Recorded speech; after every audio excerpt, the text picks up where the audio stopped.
Please do not ask me to clarify any details or any other additional information. I just want to write my story down here and never think about it ever again. I'm only posting here because it's anonymous, and in the hopes that the guilt that I feel might finally die down.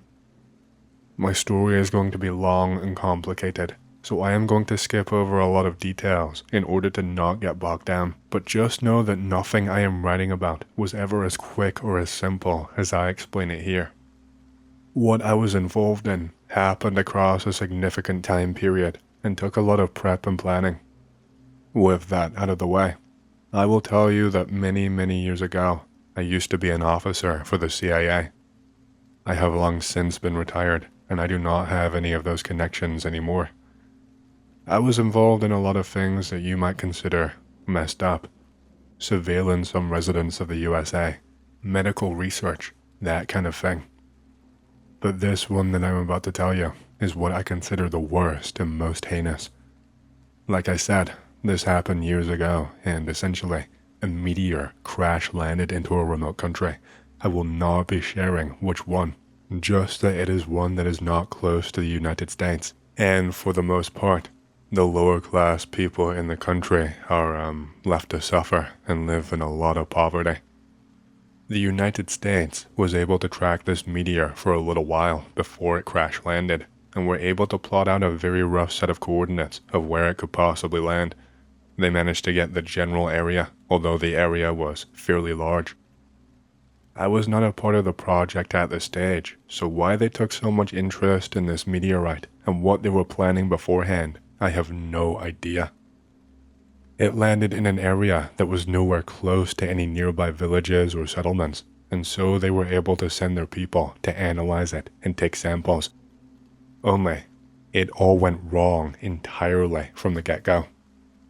I know what I know from reading the reports, that's all I can tell you.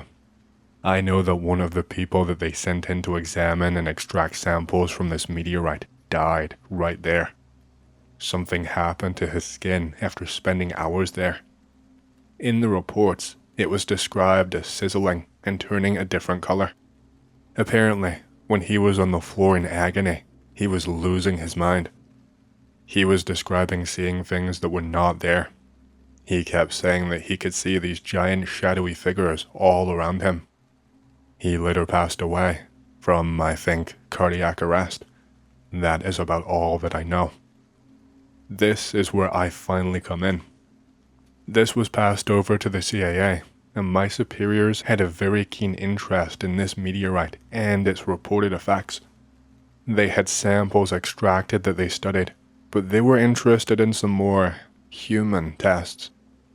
I don't know at all what they found out from the samples that they analyzed. I wasn't in on that part. So the plan was simple, and the plan was fed to us as it was. There were some things that we were kept in the dark for, but for the most part, I think I knew most of the story and the angle, aside from what the meteorite actually was and what would happen. So, we would go to the location of the meteorite. We would build a fancy village all around it with everything that you could possibly imagine. Building wells for a fresh water supply that you did not need to travel for, medicine and a place to treat patients, houses as well as bedding to keep warm, food, etc. Everything will be constructed to perfection, and after that, we will contact people from villages nearby and offer them a place to stay. The plan was to pay them money, as well as giving them access to food and water every single day. The meteorite was never visible to these people, and none of them were ever told of its existence. Something would be constructed over it so that it would not be visible, but it would be still at the heart of the village. The meteorite had actually landed in the only river in the area, so we could disguise it quite easily and explain it away as infrastructure for fresh water. It was not difficult for us to sell it to these people and to fill the village up quite quickly. For most, the offers of food and money were enough to sell them on it. For those wanting to know more, we had a cover story. We informed them that we were there to study certain diseases, the effects on the human body, and how they could be treated more effectively. We told them we had developed more effective cures for things like malaria that had less side effects, and also that we were developing ways to treat the Marburg virus and Ebola, and to reduce the fatality rates drastically. Aside from that, we said we'd be researching more effective ways to bolster the immune system of the children, so that the infant fatality rate could be much, much lower. They bought it, hook, line, and sinker. It still makes me feel sick that we lied so brazenly like that, but I suppose that's just part of the job, really. There were not many rules laid out for these villagers, aside from the participants not being allowed to leave the village without express permission from my superiors. Only they could allow them to leave. The outer perimeter was under armed guard, and prefab buildings had been constructed not too far away to allow for observation and study. No one wanted to get too close to the village or the meteorite just in case. I think it's pretty obvious why. So yeah, the deal was for them to live in that village every single day, and then we would record our findings. Here comes me, the biggest schmuck of all time. My job was to go into the village along with a partner every 2 or 3 days in order to go around each and every house and interview people, discuss with them how they were feeling, if they had any concerns or side effects, etc. I would be required to wear a full hazmat suit every time I would enter the village, and I would have to be fully detoxed before I could leave and go anywhere else. I don't know if a hazmat suit would even provide a defense for whatever the hell was going on. It was all just guesswork, really. I think a lot of the higher-ups were as much in the dark as I was, at least partially. Maybe I do have permanent side effects that I am just not aware of yet. The first time that I went in and spoke to people, I had a lot of comments about my hazmat suit, asking why I had to wear it. Some people were a little bit concerned, and it could have scuppered the whole entire operation. I had to pull something out of my ass. I explained that it was actually for their protection, and so that I did not expose their bodies to anything harmful I could have brought over from the US before their immune systems had been fully bolstered. That stopped pretty much all the questions. I have to say that every single time I entered that village, I felt incredibly strange. It had this weird effect on me, just being in the area. Whenever I got into the village, I felt this heavy pressure feeling in my head, like the most intense migraine I've ever had in my life. It felt like someone with massive hands was putting all of their force into squeezing my head, just at the temples and all around. It was, exhausting. Having that feeling the entire time made me tire out quite quickly. It made me short of breath pretty often, and I'd even experience a nosebleed or two, which I think was caused by this feeling.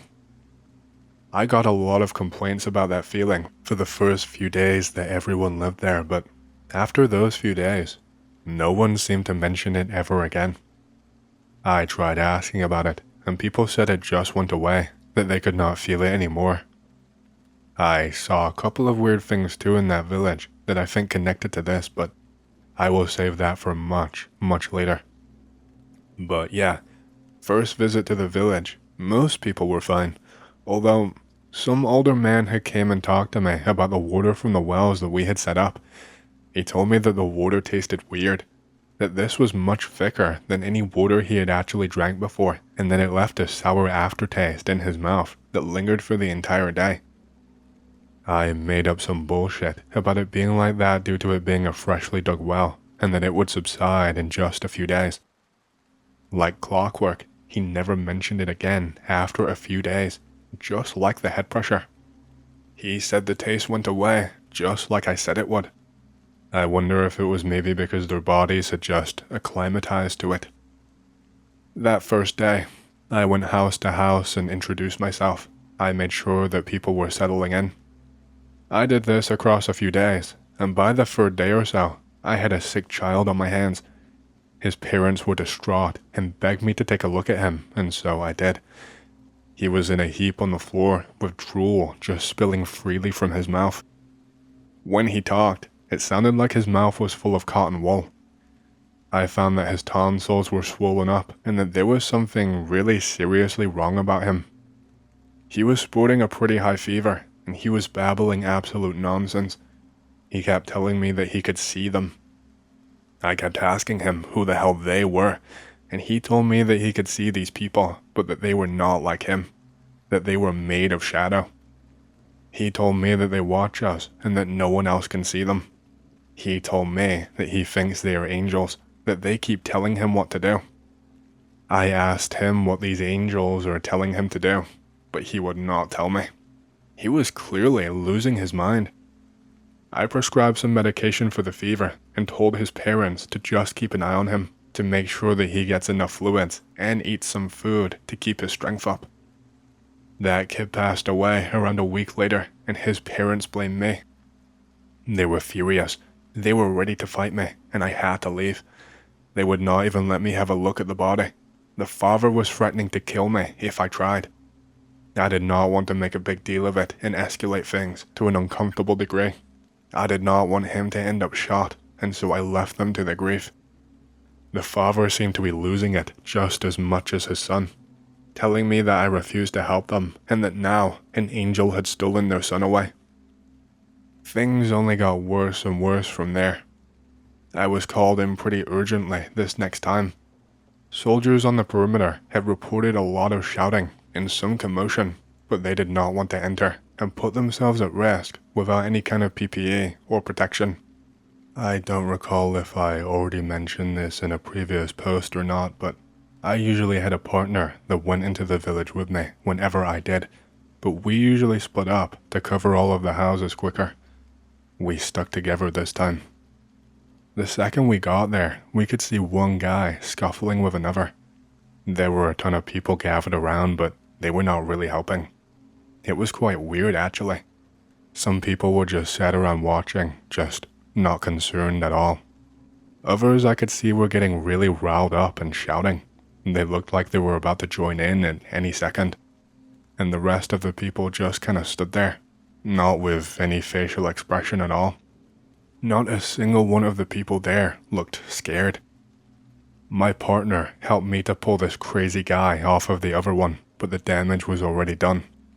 The guy on the floor had a chunk taken out of his ear, and he was just drooling, like the first boy I attended to who was unwell. I tried to talk to him, but he would not respond to me, and it was hard to do anything at all with the other guy going crazy and still trying to fight this guy. I helped my partner to haul him into an unoccupied building, and we ended up having to rough him up and knock him unconscious. I did not want to use lethal force on the guy. It was pretty obvious that he was suffering. He must have had some kind of mental affliction. Following this, I went back and brought along the other man who had been involved in the fight. The man that we had knocked unconscious. He was in a bad way. His skin had turned this grayish color, and if you felt it, even through my hazmat suit, I could tell that his skin had become incredibly coarse and now felt more like stone. That was not all. When I touched it, he felt incredibly warm. I actually heard a sizzling sound and freaked out, thinking that my suit had been breached. He had steam pouring out of his face for a little while after I touched it. His heartbeat was quite weak. There was something seriously wrong with him. We had radios, and we would report back each and every single thing every time we went to the village, but my superiors were never eager to get involved. They would not let anyone outside the village or any other medical assistance inside because they wanted to limit the variables at risk. They told us to just do what we could and leave it at that if we could save him, to do so, and if we couldn't, to not stress. That man eventually passed away. I don't even know how to describe his death. He never woke up after we knocked him unconscious, and after a while, his heart ever so slowly just stopped. Once he died, his body released more of that steam, and we had to exit the building. There was not much that we could do with the bodies, aside from try to dispose of them once people were not awake. We did not want to panic them. We were not allowed to remove them from the village because of orders from our superiors, and we could not exactly dig a hole quietly, with so many people around. So we piled them under a tarp in a building that was not being used. The man who had a chunk taken out of his ear, he passed away too. He kept on drooling for a while, with his eyes wide open. Even though his eyes were open, he would not respond to any stimuli whatsoever. His heart gave out gradually too. The rest of the door-to-door checkups we did on people that day were cut rather short. We made sure to do them very quickly and then got out of there so we could give a full report in person. Fast forward to that night. We got reports in the middle of the night from soldiers who were on the perimeter. It was hard to miss them, considering we heard gunfire that woke us up. According to the soldiers on the perimeter, a man had attempted to break out of the village that night. He hopped one of the fences that we had erected when we built the village, and the soldiers caught him pretty quickly. It was pretty insane actually, because these fences were insanely tall. Surely they would have heard the gate rattling from underneath the person's weight before he got to the top, and at the top was barbed wire, but he didn't have any sign of cuts on himself, at least none that were visible. But yeah, soldiers caught him pretty quickly. They tried to keep their distance away from him because they were worried about any side effects, so they warned the man to return to the village, otherwise they would shoot him. According to them, he ran at one of the soldiers. He was close enough to catch one of them off guard. The other soldiers were then afraid of killing their own comrade, so they had to run up and drag this man away. The guy apparently just started headbutting the soldier, and he did this 2 or 3 times before he was dragged off of him. The man would not stop. He was begging to be let go. He kept telling the soldiers that something was speaking to him and telling him to do evil things. He told the soldier that he had to leave or that the devil would force him to do evil. He would not stop attacking them. He would not just stop and listen, and eventually, well, the soldiers put him down. I did not go into the village for a little while after that. We had a lot to contend with after what had happened, and my superiors were just content with tracking progress from afar. I wasn't heartless, by the way. I raised my concerns with the project multiple times, and how things were so weird, and I did not understand them. I was of course shot down and told to be quiet and just stay in my lane multiple times. To this day, I don't know what exactly was causing all of this phenomena. None of it really made sense to me. I can't come up with a single rational explanation in my head that could explain the things I saw. At least not an explanation that follows science and logic that we know. The last time I went to that village, I could not even get all the way there and check on people because it was utter chaos. People were running and shouting and fighting between each other. There were people tearing each other apart, punching people who were on the ground, defenseless, destroying different parts of the village. Everyone had lost their goddamn minds. I saw one man with his back up against a wall, and he was just clawing at his own skin, which had become that same grayish, coarse texture that I had seen before. There were some families barricading their homes, while other people attempted to break down the doors and windows to gain entry. There was so much screaming, and there was pretty much nothing I could do. I alerted my superiors as soon as I was able to, and I shit you not, they told me to just stand by and observe. That I was to do nothing as people hurt each other. I regret to say that I followed those orders. It's one of the things I am most ashamed of. I even saw 2 children in this village. They were brother and sister. I knew this because I had checked on their family multiple times, and they were always so joyful and full of energy, always trying to show me things and get me to join in on their games. Their energy and joy dwindled after each and every visit, and now they were fighting each other. The sister was over the brother, who was shaking on the floor. She was holding a rock in both hands that she barely had the strength to lift up, and I saw her drop it down onto his head with all of her power, again and again, until the boy was not even shaking anymore. He just was not moving. There was one guy there at the center of everything. He was on his knees with his hands clasped together, and he had his eyes closed. He was obviously praying. But he wasn't praying to God. Out loud, he was praying to these shadow figures that had been mentioned by the villagers before. He was asking for them to save him, to take him away. He didn't seem as angry as the rest of the people in that village. He was the first one who I had seen actually well and truly scared. All of this chaos and carnage, It went on for hours. I don't know how many people survived in that village, if any. Some people killed each other, some collapsed to the ground, and their hearts just gave out. Once we were given the go-ahead to move in, I heard gunshots multiple times. More soldiers had been dispatched to the village in full PPE and mop suits and masks, and they got to work clearing bodies and sweeping buildings. I don't know what they were ordered to do, if they were ordered to kill people on sight or retrieve them.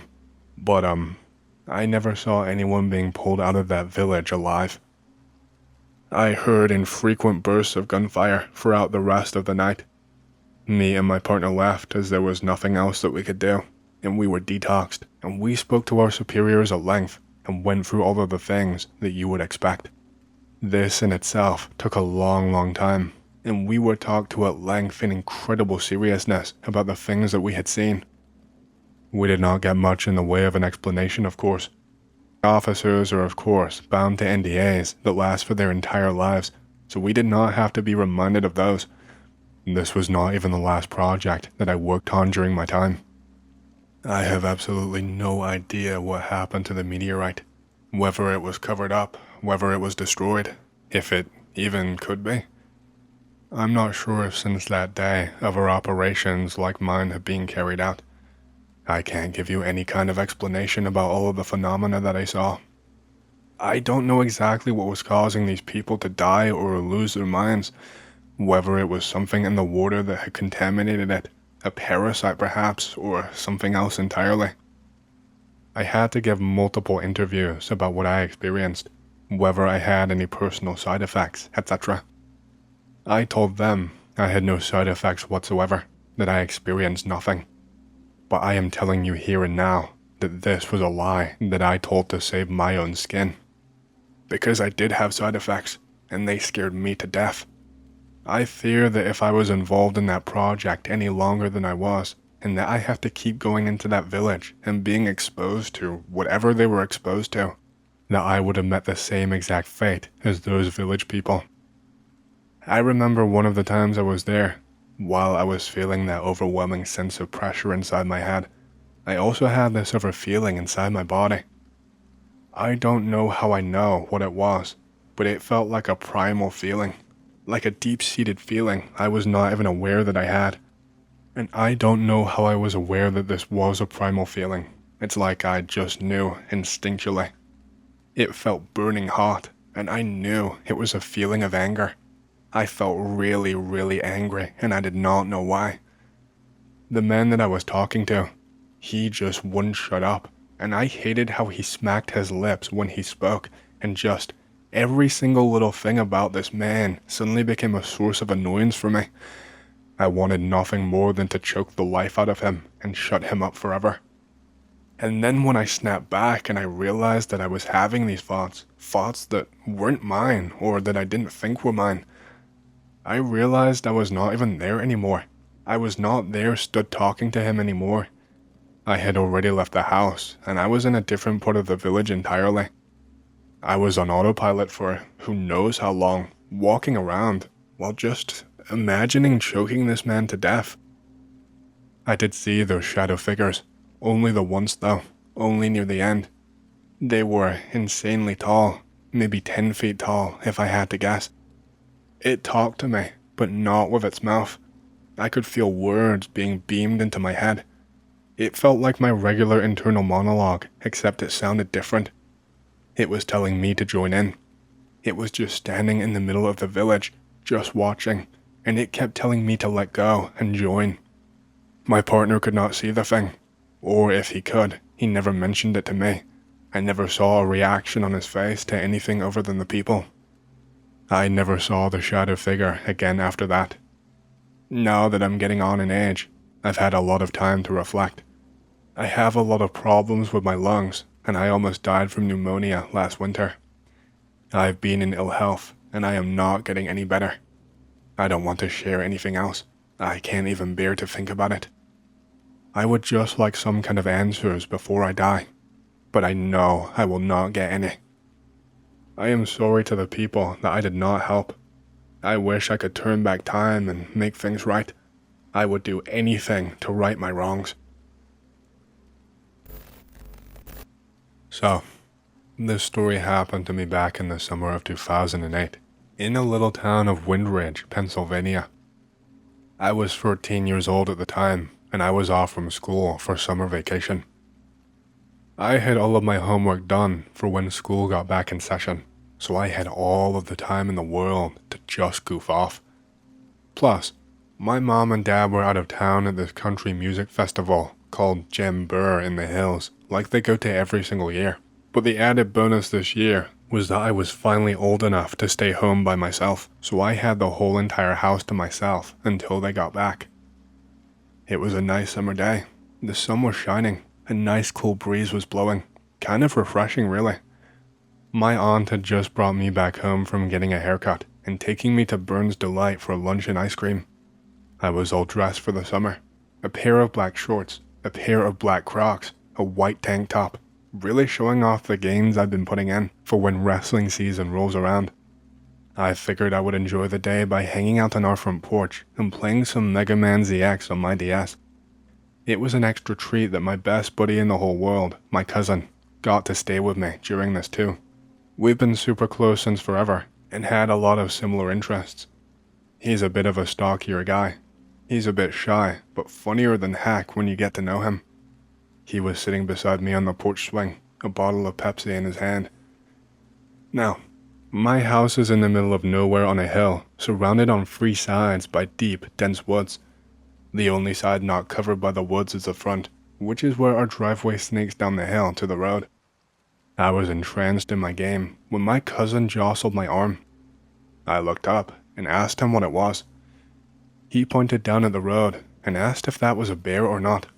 All I saw was this big black thing just slowly coming down the road on all fours. It was bigger than any bear I had ever seen before on any kind of nature show. It was also super muscular. We are talking muscles on top of muscles here. The darkness of its color was also kind of strange because it was so deep black. Well, this thing must have felt us looking at it or something. It turned its head towards us completely, and that is when my heart dropped. The face looked like that of a wolf in a way, but also, something about it just looked human.